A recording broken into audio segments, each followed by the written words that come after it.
Well, everyone, today is about to get even more fantastic because coming up right now, we're about to speak with Betsy Scolnik. Now, I'm Albert Lawrence, and before we talk with Betsy, let me just give you a little bit of her amazing background. So, Betsy is the board chair for Women's March Global. She's had the opportunity to work for some of the world's largest and also the most impactful commercial and nonprofit organizations, from National Geographic, where she served as president of digital media, to the Bill and Melinda Gates Foundation, where she served as the director of content, distribution, and digital strategy. So much responsibility, and yet she shoulders it with a smile. Betsy was one of the co-founding. Let me go back. Let me start. Let me give you a fresh one. Hello, everyone. I'm Albert Lawrence, and today is about to just get even more fantastic for all of us because we are about to speak with Betsy Scolnik. Now, before we bring Betsy on, let me give you a little bit about her background. Betsy is the board chair for Women's March Global. She's had the opportunity to work for some of the world's largest and just the most impactful commercial and nonprofit organizations. I'm talking about from National Geographic, where she served as president of digital media, to the Bill and Melinda Gates Foundation, where she served as the director of content, distribution, and digital strategy. So much responsibility, and she does it passionately. Betsy was one of the founding co-producers of TED Women, and she has been doing her absolute best to create platforms and safe spaces for women and gender diverse people to tell their stories and be heard, and she's been doing it incredibly. So everyone, please welcome Betsy Scolnik. Hi, Betsy. Hey, Albert, thank you so much for having me. And it is so nice to be here. It's an honor to be here. Thanks for all the nice things you said about me too. That was really cool.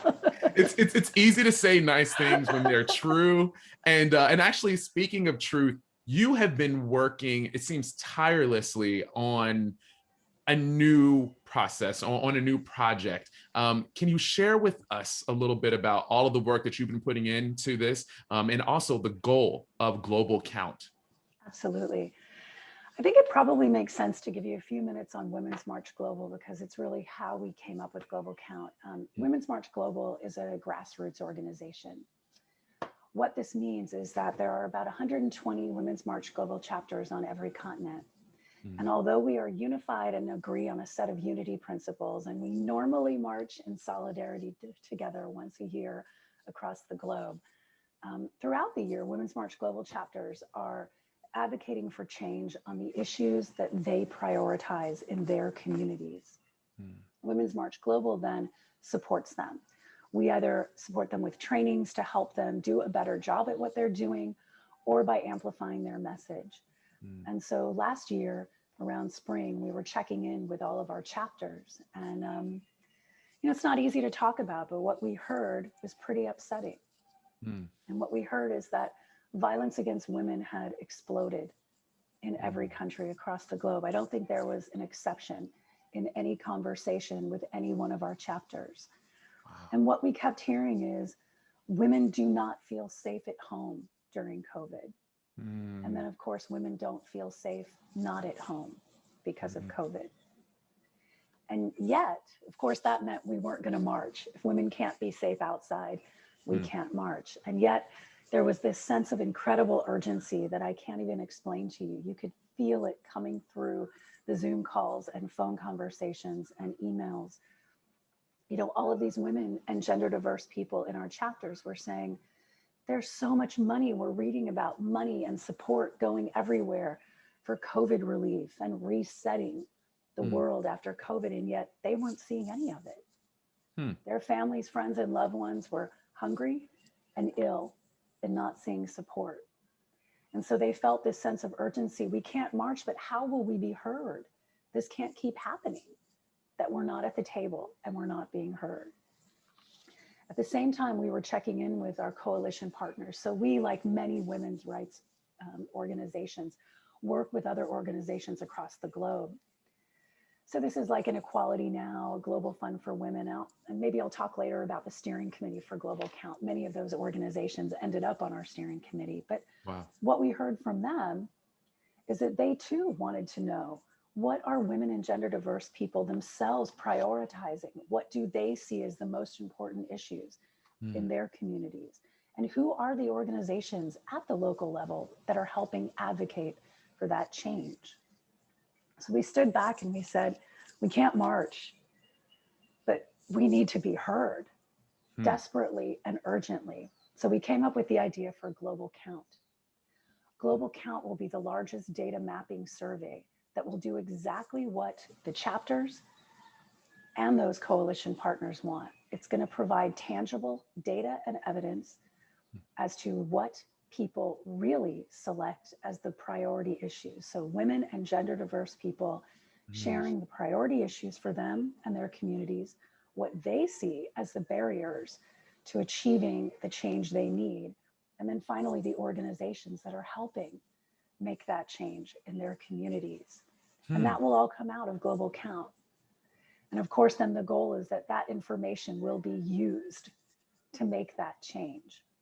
In addition to that, we've signed on over 75 women's rights organizations across the globe who have been helping distribute and make sure that this survey gets to as many women and gender diverse people as possible. We launched Global Count on January 21st. That's the day we normally march in solidarity every year, but we weren't going to march this year. So we opened up the survey then.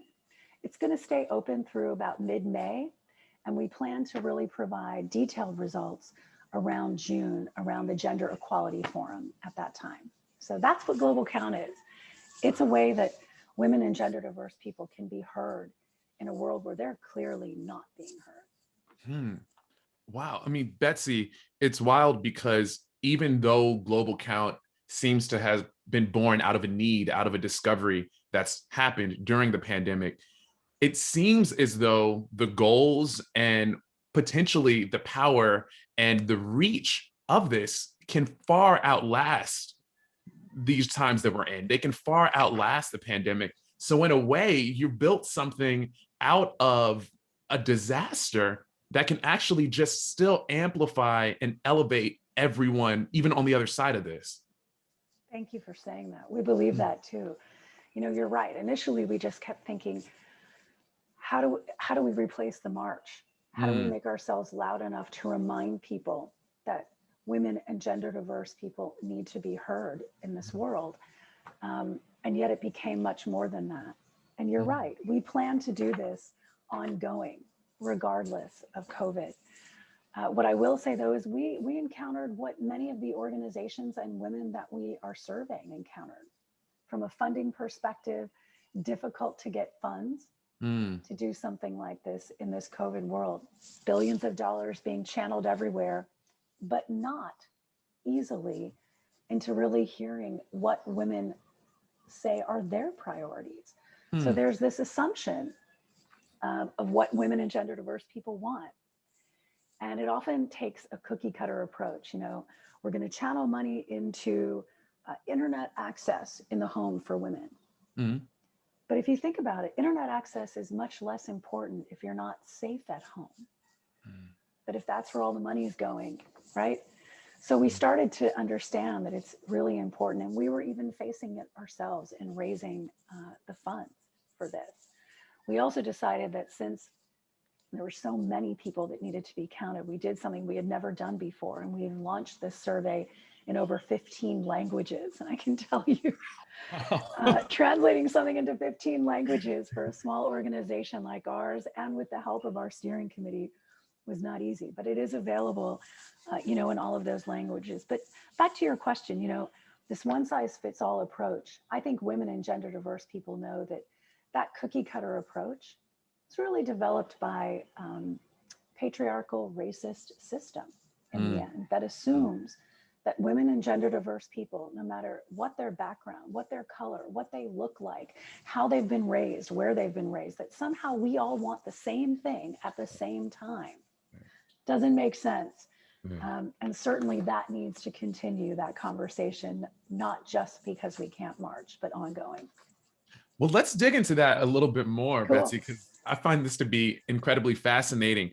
The fact that we all have our own misconceptions, right? We all have our preconceived notions towards ourselves and towards any group of people. And it's a constant battle, right? Hopefully a constant growth that we're all working through. So Is there something that you and or maybe some of the people around you thought that you would discover when you first started Global Count that now that you look at the data, you're surprised by, oh my gosh, instead of this internet access, perhaps we need to be placing some additional attention in this specific area?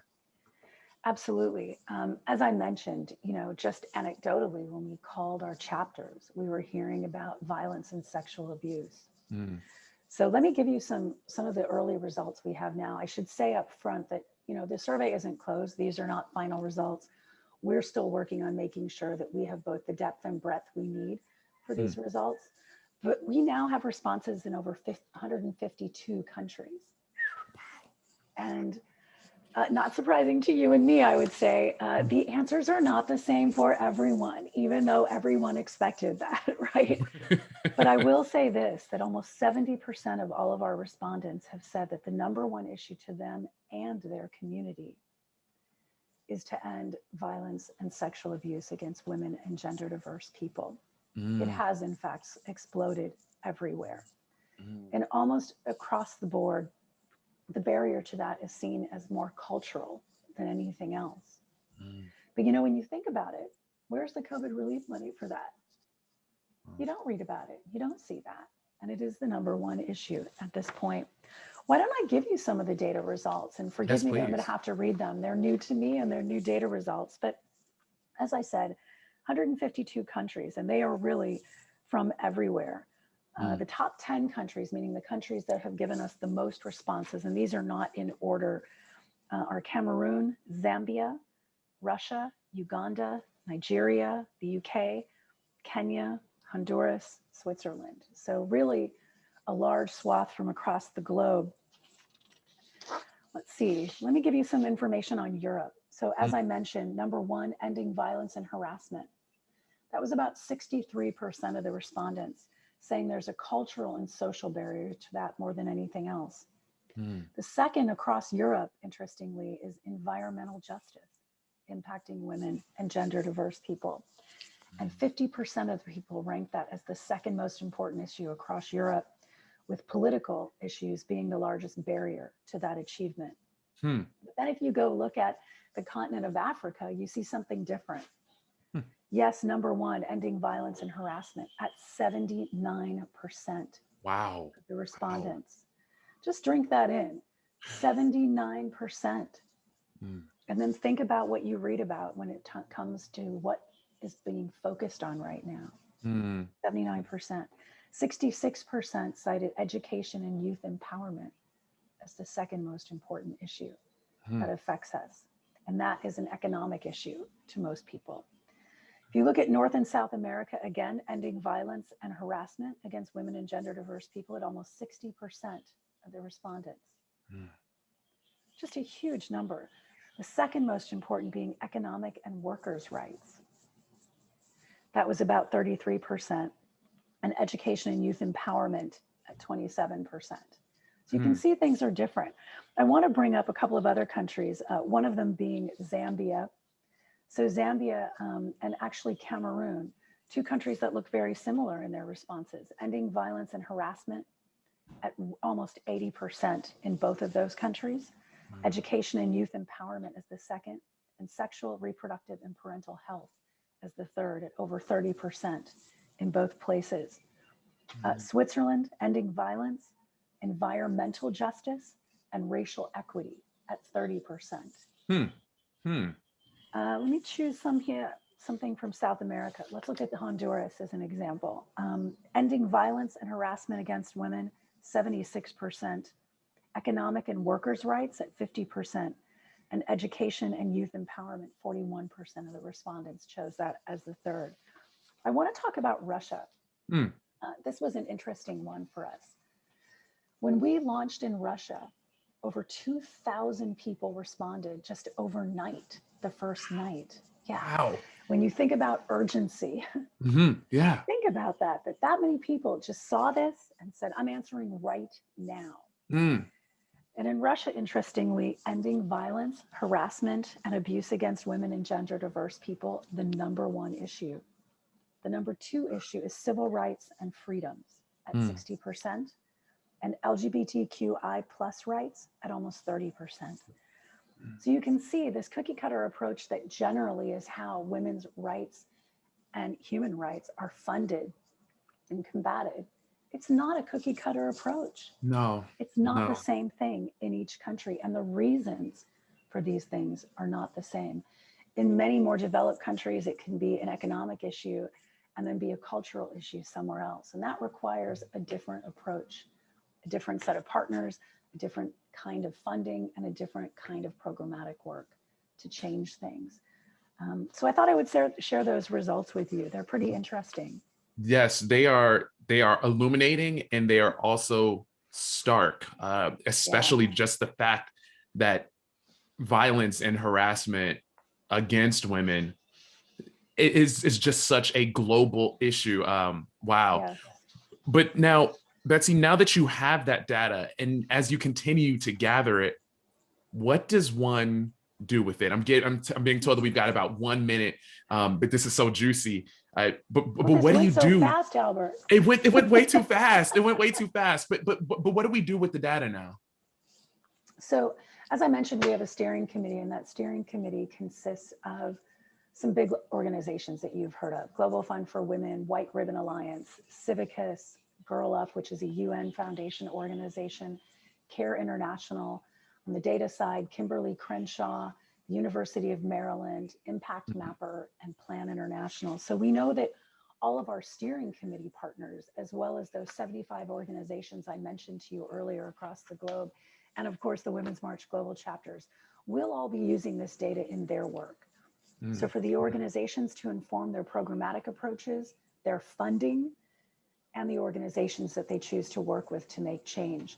For the advocacy organizations, it's to have a louder voice. Data matters because you can't argue with it. You can no longer say, no, the most important thing is that we worry about internet access. Can't say that if the data shows differently. We also know, and of course, Women's March Global will be making sure that there's a letter writing campaign, and all of this data is going to be in the hands of governments across the globe as well. Oh, excellent. Now, there's something that everyone who's watching this today can do, which is making sure that they or the people within their lives somehow connect with Global Count. So how can they do that? How can we do that? Where do we direct people? Super easy. Just go to globalcount.org. That's globalcount.org. And generally it will read your browser and serve the survey up to you in your language, but you can also self-select that language and where you are. We do not collect any personal data whatsoever. There is no risk in that. So everyone can feel safe in responding to this survey. Your data will not be associated with you at all. Wow. That's so go to globalcount.org. Do it now. Don't wait, just do it now. It will take less than 5 minutes to answer that survey, and then share it with as many women and gender diverse people that you know, because really, in the end, it matters. The number of people, we all need to be heard and we need to be counted. Wow. Well, Betsy, it's been enlightening to hear from you today. Thank you so much for sharing. And thank you for the continuous, wow, just passionate, but also data-driven work that you do and that you share with us. Thank you, Betsy. Thank you, Albert, so much. I really appreciate that you had this conversation with me.